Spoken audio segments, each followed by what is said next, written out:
In this video, we're going to be talking about 5 types of content that you can write for your freelance writing clients. Hey the bosses, you're welcome to my video once again. G Nontra here, and if this is your first time on this channel we talk about all things freelance writing, blogging, and content creation. If that sounds like music to your ears, then make sure to hit the subscribe button to join our community. Most of the time, when people think about freelance writing, the very first content type their mind goes to is blog posts. And blog posts is definitely one type of content that you can create for your clients, but there are other types, okay? So another type of content you can be creating for your clients is social media content.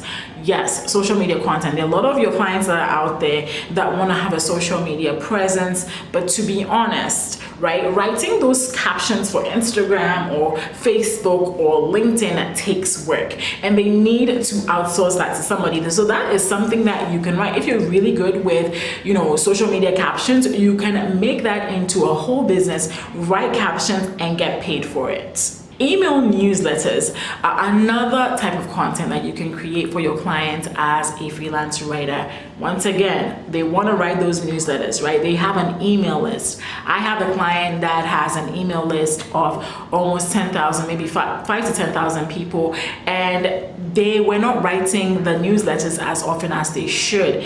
And so I started writing it for them, and they got a lot of engagement on those emails, a lot of sales, a lot of repeat business. So email is still a really powerful marketing tool for a lot of businesses out there. But once again, they may not have the time to write that content, and that's something that you can take on for several businesses. Another type of content that you can create for your clients are white papers. Now, white papers are more extensive guides or reports that companies use to educate their potential clients and customers about their product or service. And so let's say they have software as a service, right? They have software online that other people use, that other companies use. The company that makes the software may write a white paper on that piece of software and all the things that it can do and put that into a white paper. That is an area that if you specialize in, you can make a lot, because white papers, like I said, are extensive, and so you'll be doing a whole bunch of writing beyond what you would write, let's say, for a blog post. And so this is an area that I think that if you can find like 1 or 2 companies to start with to write white papers for, this could be a wonderful way for you to go in. Other type of content is case studies. Now, case studies are usually things that companies create, or a piece of content that companies create after somebody has bought something and used it and they've enjoyed using it. So it's more like an extended testimonial. It's not kind of like, when you see testimonials on somebody's website or on a company's website, it's usually a few sentences. With case studies, you're taking the client's use of that particular product or service, and you're writing a detailed report of what they did with it, of the results they got from it, how that has increased their revenue, how that has benefited their company.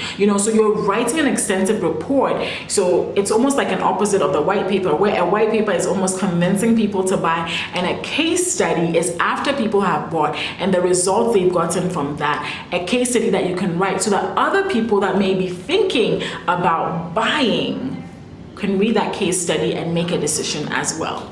Writing book content is also another thing you could be writing as a freelance writer. And with books, you can charge a lot, because if you're writing a 100-page book and you're charging per word, let's say you're charging 20 cents a word or 25 cents a word, and there are 20,000 words, that you're just going to multiply that 25 cents by 20,000 words, and that's a huge number. Somebody do the calculation and tell me in the comments below. But basically, you can really make a handsome living off of ghostwriting books for other people. The only downside I would say to ghostwriting books is that after you've ghostwritten that book and gotten paid from the book, that pretty much your work is done, which is good, but you can never really use that as samples of your work. And if you've watched some of my other videos I've done on freelance writing, I'm going to link them up here. I always talk about having samples of your work to show other people. So whilst I think that writing books for other people is a fantastic way to make a lot of money, if you do care about having samples, you may either have to get your samples some other way, which means you may have to write your own books, or you may have to, do something else like create other types of content also to show that as samples. But once you ghostwrite a book, usually you'll sign an agreement that you are not to disclose that you are the ghostwriter of the book. So that's something to keep in mind.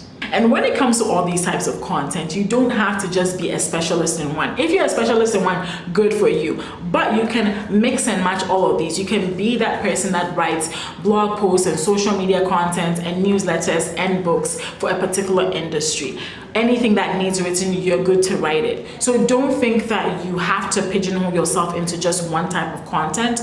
You can write any type of content for your clients. If you enjoyed this video, make sure to give it a thumbs up and let me know in the comments below what your biggest takeaway from this video was.